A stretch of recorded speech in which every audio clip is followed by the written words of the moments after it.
this angle, we're taking accounting versus or with data scientists, okay? So let me ask you this, what scientific principles are the most crucial when we're looking at the results, when we're looking at the reports and findings based on data sciences, the approach here?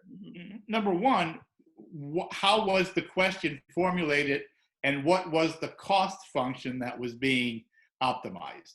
For instance, hospital beds, what was it this was answering specifically? I mean, just because we have a number does, what did that number represent?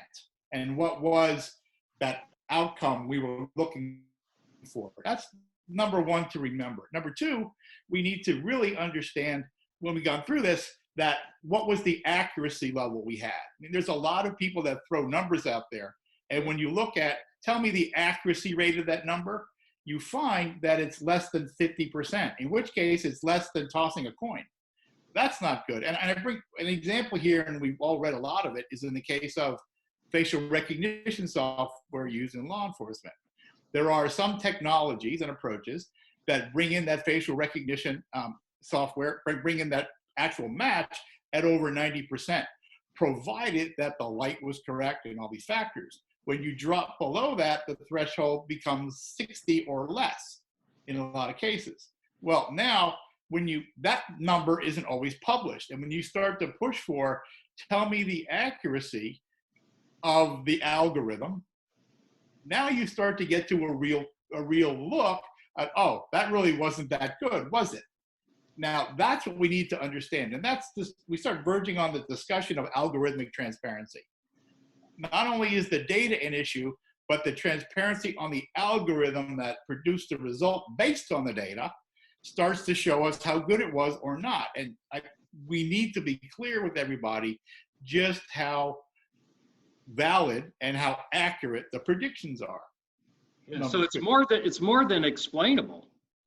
It's, how accurate is it, and under what conditions is it accurate? Wow.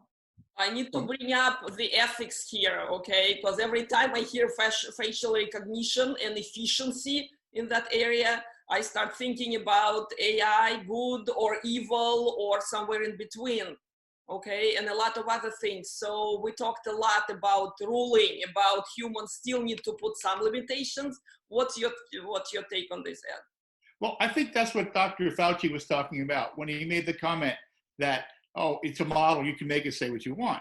That without this level of transparency and full understanding, we don't really know what it's saying. The scientific approach says that we really need to be clear about this and publish all of these factors along with it so we have a real understanding. And ethically, as scientists, we need to be, one, extremely transparent. I mean, that's the whole point of peer review. Right? Other people that make sure they read your results and make sure that they agree you follow that approach and then make sure that it's actually correct. Otherwise, what we have is just a lot of people driving agendas into the market for no reason. I mean, why do we have a toilet paper apocalypse going on? Yeah, I'll tell you what I think the reason is. The news casters were saying do it. So people like lemmings will do it. I mean, they said, go get water, go get toilet paper, do it now. Well, that's what you're going to get. We're also human, right? And how we'll take account of our very natural behavior in case where sometimes it's okay to take a breath and it's okay to kind of look around and see that, hey, we're okay. We're okay in my area. So point is, yes, and going back to your point, so AI is a tool and we humans responsible what we do with the tool here, don't we? Yes, like any other tool, we're the ones that are responsible for its use. And its use can be, as you mentioned, for good or for evil, right? But the technology itself is neither. We have to make sure that we're responsible in using it. And as data scientists or data engineers, we need to make sure that we're actually promoting the correct understanding of the information and especially its limitations. George Box, the Professor George Box was famous for saying, all models are wrong, but some are useful.